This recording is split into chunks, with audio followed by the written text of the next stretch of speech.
যাওয়ার সময় টেন্টেডরা এই দেখুন গলা টিপে ধরেছে, পুলিশ দাঁড়িয়ে আছে, পুলিশ সামনে ছিঁড়ে ফেলা হয়েছে। কারা করছে? এটা কারা করছে? চোররা করছে। এবং সব থেকে বড় কথা, পুলিশের সাহায্য চাওয়া হয়েছে, পুলিশ নীরব দর্শক, কিচ্ছু বলছে না। প্লিজ এটা হাইলাইট করুন, আপনি জনগণকে জানান আমরা কোন দেশে বাস করছি, কোন রাজ্যে বাস করছি, প্লিজ জানান। আপনারা কারিগর, আপনারা সাংবাদিক, আপনারা ভীষণ বড় দায়িত্ব পালনে আছেন, প্লিজ জানান জনগণকে আমরা কোন রাজ্যে আছি। দেখলাম যে কিছুক্ষণ আগে একেবারে একটা উত্তেজনা তৈরি হলো এখানে, তারা আপনাদেরকে কেন বাধা দিচ্ছে? ওরা আমাদের ঢুকতে দেবে না, ওরা আমাদের ঢুকতে দেবে না, ওরা ঢুকবে। আমি একবার আই কার্ডটা দেখাতে বলবো। একেবারে যারা শিক্ষক তারা, এবং একদম লেখা আছে আমরা যোগ্য, নেতাজি ইন্ডোর স্টেডিয়াম, যারা যোগ্য শিক্ষক তারা কিন্তু এই মুহূর্তে লাইনে, এবং আমরা জানতে পারছি 19,000-এর বেশি এরকম যোগ্য শিক্ষকদের কিন্তু আজকে ডাকা হয়েছে। 26,000-এর মধ্যে আমি আই কার্ডটা দেখাতে বলবো। অযোগ্য যারা চাকরি প্রার্থী তারা এসে আজকে এখানে তাদেরকে কার্ড দেওয়া হয়নি, এবং যোগ্য চাকরি প্রার্থীর থেকে কার্ড ছিনিয়ে নেওয়ার চেষ্টা হয়েছে, তারপরে মারধর করা হয়েছে, গলা চেষ্টা করেনি, ওরা ছিনিয়ে নিয়েছে মারধর করে। পুলিশ সেখানে নীরব দর্শক হয়ে দাঁড়িয়ে রয়েছে, আমাদের অত্যাচার দেখছে দাঁড়িয়ে।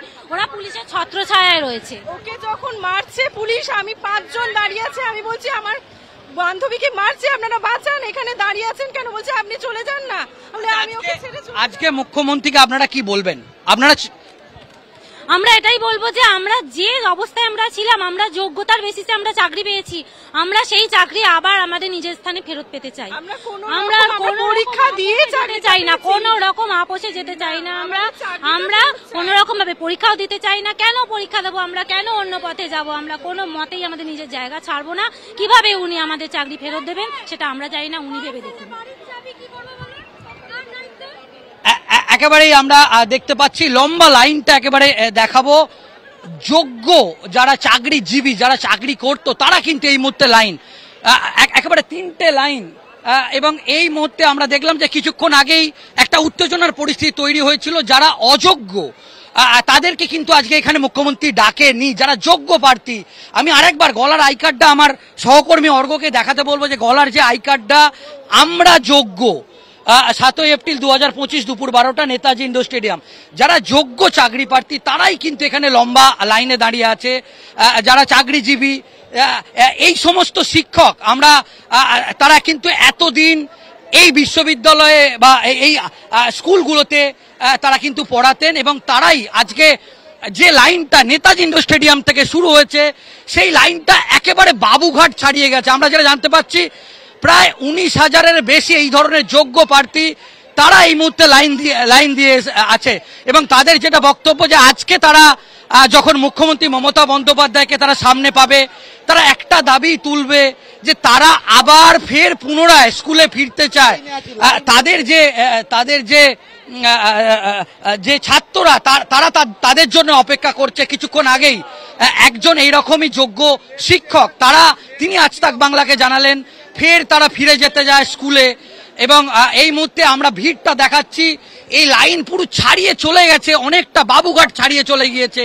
আর কিছুক্ষণের মধ্যেই মুখ্যমন্ত্রী মমতা বন্দ্যোপাধ্যায় আসবে, এবং তারা যে ফের ফিরে যেতে চায় স্কুলে। আমরা জানি যে সুপ্রিম কোর্ট নির্দেশ দিয়েছে, কিন্তু নির্দেশের পর একেবারে একজন আমরা দেখছি যে শিক্ষক তিনি ওএমআর সিট নিয়ে এসে এখানে দাঁড়িয়ে আছে। তার একটাই বক্তব্য, আমি তার সঙ্গে কথা বলার চেষ্টা করবো। এখানে কিন্তু যোগ্য যারা চাকরি প্রার্থী, আমরা দেখছি প্রতিবন্ধী একজন শিক্ষিকা তিনি দাঁড়িয়ে আছে, ওএমআর সিট নিয়ে দাঁড়িয়ে আছে। কি বলবেন? দেখুন, আমরা 6 বছর ধরে স্কুলে শিক্ষকতা করছি, এবং আমাদের প্রত্যেকের ওএমআর পাবলিশ যাতে করা হয় সেটাই আমরা দাবি প্রকাশ করছি। প্রত্যেকের মিরর ইমেজ যাতে প্রকাশ করা হয়।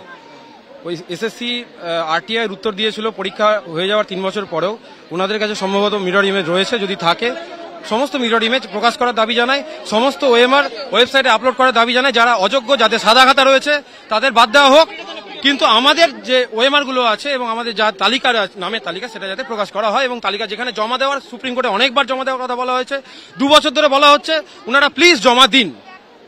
এটাই আমাদের দাবি। আমাদের এগেনস্টে একটা অ্যালিগেশন দেখালে আমরা স্বীকার করে নিতাম, আমাদের এগেনস্টে কোনো অ্যালিগেশন ছাড়া আমাদেরকে চাকরি থেকে বরখাস্ত করা হয়েছে, এর আমরা সুবিচার চাই।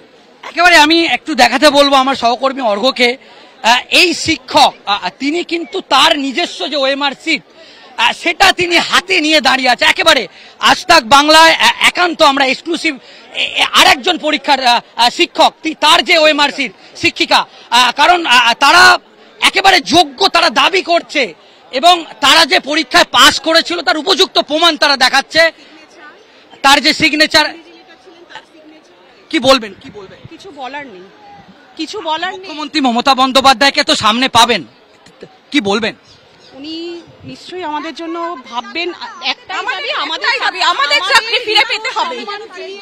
আমরা কোনো মতেই আমাদের জায়গা ছাড়বো না, কারণ আমরা যোগ্য। পরীক্ষা দিয়েছি, ইন্টারভিউ দিয়েছি, সব ডকুমেন্ট জমা দিয়েছি। মাধ্যমিক উচ্চ মাধ্যমিকে আমরা এত সম্মানিত হয়েছি রেজাল্টের জন্য, আর আজকে এসে আমাদেরকে এইভাবে দাঁড়াতে হচ্ছে, এই অপমাননা। আমরা টিচার না অন্য কিছু, আমাদের এইভাবে আমাদেরকে উনারা ইচ্ছা করছে। আমাদের যখন স্কুলে আমাদেরকে সম্মানিত করা হয়, আজকে কোথায় আমাদের সম্মান? সবকিছু ধুলিস্যাৎ, কোথায় মিশে গেছি আমরা। একেবারেই আমরা তাদের চোখে জল আমরা আসছে, আমরা সেটা দেখছি। সত্যি সেই শিক্ষিকা, তিনি তার চোখে জল আমি দেখতে পাচ্ছি। আমার সঙ্গে অনির্বাণ আছে, আমরা সরাসরি অনির্বাণের কাছে চলে যাব। দেখো, এই মুহূর্তে দাঁড়িয়ে যেটা জানতে পারছি, এখানে একটা যেমন দুঃখের পরিবেশ রয়েছে, সেই পাশাপাশি কিন্তু আরো একটি পরিবেশ আমাদের চোখে ধরা দিয়েছে, যে প্রচন্ড পরিমাণে ঝামেলা কিন্তু এখানে হয়ে গিয়েছে ঠিক কিছুক্ষণ আগে। এবং সেই ঝামেলা বলে রাখা ভালো যে সেই ঝামেলা কিভাবে হলো। মূলত এখানে যারা যোগ্য পরীক্ষার্থী বা যোগ্যভাবে যারা সুযোগ পেয়েছেন, যারা চাকরি পেয়েছেন, তাদেরকে টিকিট দেওয়া হয়েছে। এবং যদি সেই টিকিট একবার দেখাই, এই যে সেই টিকিট গলায় ঝুলছে তাদের, আমরা যোগ্য Netaji indoor stadium deprive teachers association, এই টিকিট তাদেরকে দেওয়া হয়েছে। সকালে কি হয় দেখা যায়, এক পক্ষ যারা এই মুহূর্তে এখানে ছিলেন তারা এসে এই টিকিট তাদের থেকে ছিনিয়ে নেবার চেষ্টা করে, এমনটা তাদের অভিযোগ। কি ঠিক কি হয়েছিল একটু বলতে পারবেন? সকালে কি? আমি প্রত্যক্ষদর্শী ছিলাম না, তাই এ বিষয়ে আমার কোনো অভিজ্ঞতা নেই। এই মুহূর্তে দাঁড়িয়ে আপনি কোথা থেকে আসছেন? আমার বাড়ি কলকাতাতেই, কিন্তু আমি 7 বছর চাকরি করার পর আমি কোন স্কুল? আমার পশ্চিম মেদিনীপুর রামজীবনপুর বাবুলাল ইনস্টিটিউশন। আমি একাদশ দ্বাদশে ইতিহাসের শিক্ষিকা। আমি যোগ্য এবং স্বচ্ছতার সাথে চাকরি পেয়েছি। আমি একটি বেসরকারি কলেজে, রামকৃষ্ণ মিশনের কলেজে প্রায় 8 বছর চাকরি করেছি। সেই চাকরি ছেড়ে একটি ছোট বাচ্চাকে নিয়ে আমি একা যুদ্ধ করছিলাম। আমি জানতাম এই যুদ্ধ জিতবো আমি, কিন্তু আজকে আমি দিশেহারা, নির্বাক, কোনো ভাষা নেই। আমার মতো 19,000 যোগ্য শিক্ষক শিক্ষিকা আজকে রাস্তায়। এই যোগ্য শিক্ষক শিক্ষিকাদের যে এই দুর্দশা হবে আমরা কখনো স্বপ্নেও ভাবতে পারিনি। আজকে সত্যি আমরা নির্বাক, দিশেহারা, কি করব, কোথায় যাব, আমাদের কোনো ভাষা নেই। আজকে সত্যি আমাদের আর কিচ্ছু বলার নেই, শুধু এইটুকুই, কি মানবিকতা আমরা জানি না, আমরা সত্যি দিশেহারা, আমাদের আর বলার কি মনে হচ্ছে মমতা বন্দ্যোপাধ্যায় আজ আসবেন, তাদের সঙ্গে কথা বলতে পারবেন, তার সঙ্গে কথোপকথন হবে? কোনো আশা আছি শেষ দিদি আসবেন, দিদি আমাদের কথা শুনবেন। দিদিকে তো আমরা, উনি তো সর্বোচ্চ, রাজ্যের সর্বোচ্চ। এবং আজকে আমাদের সুপ্রিম কোর্টের রায় চাকরি গেল কেন? কারণ সুপ্রিম কোর্ট যা যা দিতে বলেছিল সব কি প্রডিউস করতে পেরেছিল রাজ্য সরকার? সব কি ঠিকঠাক দিয়েছিল? যদি ঠিকঠাক দিত তাহলে কি আজকে আমাদের চাকরিটা যেত? আর এতজন যে টাকা দিয়ে চাকরি পেয়েছে তাদেরকে বাদ না দিয়ে, যারা টাকা দিয়ে চাকরি পায়নি, যারা যোগ্য ক্যান্ডিডেট, যারা সত্যিকারের পড়াশোনা করে পরিশ্রম করে রাতের পর রাত জেগে দিন জেগে কোনো দিকে না তাকিয়ে শুধু পড়াশোনাটা করে গেছে, কেন? কারণ একটা স্টেবল জব, একটা চাকরি, একটা সরকারি চাকরির জন্য। সেই চাকরি, সেই স্টেবল জব আজকে আমাদের চলে গেল। 6 বছর পরে সবার মাথায় ইএমআই, সবার উপর লোন আছে, সবার বাবা মার ওষুধ, বিয়ে করেছে, বাচ্চা হয়েছে। আজকে এই 6 বছর পরে সেই 40 ঊর্ধ্ব মানুষগুলো কোথায় চাকরি খুঁজবে?